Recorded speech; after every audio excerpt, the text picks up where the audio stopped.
राम राम राम सीता, राम राम राम सीता, राम राम राम सीता, राम राम राम सीता, राम राम राम सीता, राम राम राम सीता, राम राम राम सीता, राम राम राम सीता, राम राम राम सीता, राम राम राम सीता, राम राम राम सीता, राम राम राम सीता, राम राम राम सीता, राम राम राम सीता, राम राम राम।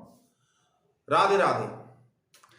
आज की कहानी का शीर्षक है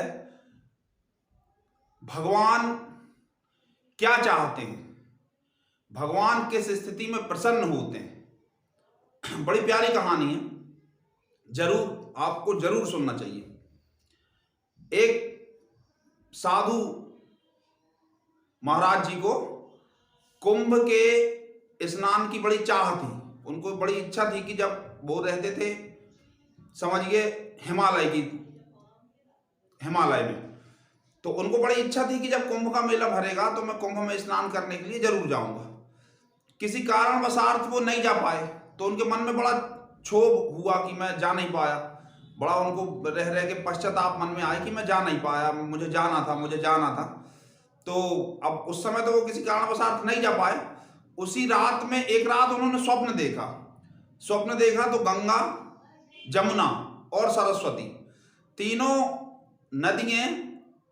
नदी स्त्रियों का रूप लेके बातें कर रही हैं और वो कह रही हैं कि इस बार तो कुंभ में बहुत भीड़ थी, किंतु कुंभ के स्नान का पूरा फल रमेश चमार नाम के एक व्यक्ति को मिला है जो केरल के फलाने गांव में रहता है। ऐसा उन्होंने देखा और उनकी नींद टूट गई। सुबह का समय हो गया तो उनके मन में उसी समय दृढ़ संकल्प हो गया कि मैं अब रमेश चमार नाम के व्यक्ति से फलाने गांव में जाकर अवश्य मिलूंगा। उसने ऐसा कैसा स्नान किया कि उसे कुंभ का पूरा फल मिला। तो इसको सोच के और उन्होंने उसी दिन से यात्रा शुरू की। महात्मा अपने संकल्प के पक्के होते हैं। पहुंचे वो पैदल यात्रा करते, कुछ महीनों की यात्रा के बाद में वो उस गांव में पहुंचे केरल के, और उन्होंने रमेश चमार का घर ढूंढा। और घर ढूंढने के बाद में उन्होंने पूछा उससे कि तुमने कुंभ में कैसे स्नान किया कि तुम्हें बहुत अच्छा फल मिला। तो रमेश चमार नाम का व्यक्ति कहने लगा कि नहीं, मैं तो कुंभ में जा ही नहीं पाया। मेरे तो माता पिता, पत्नी, 3 बच्चों का हमारा परिवार है और मैं जो मेहनत मजदूरी करता हूँ उससे इतनी इनकम होती नहीं कि मैं कुछ ज़्यादा कर सकूँ। तो मैंने थोड़ा पैसा करके कुछ रुपए बचाए थे कुंभ में जाने के लिए।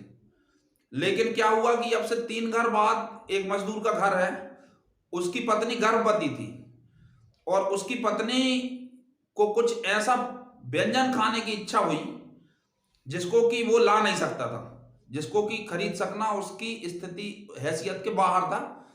इसलिए मैंने वो पैसे उस महिला को वो व्यंजन खिलाने में दे दिए और मैं कुंभ में नहाने के लिए नहीं जा पाया। जैसे ही साधु महाराज ने ये बात सुनी और उन्होंने समझ लिया कि ईश्वर का स्थान वास्तव में कहाँ है और कैसे स्नान से ईश्वर प्रसन्न होते हैं। तो कहानी आप 1-2 बार और सुनिएगा और मनन करिएगा, और यदि इस संबंध में कोई प्रश्न हो तो कमेंट बॉक्स में अवश्य लिखिएगा। राधे राधे।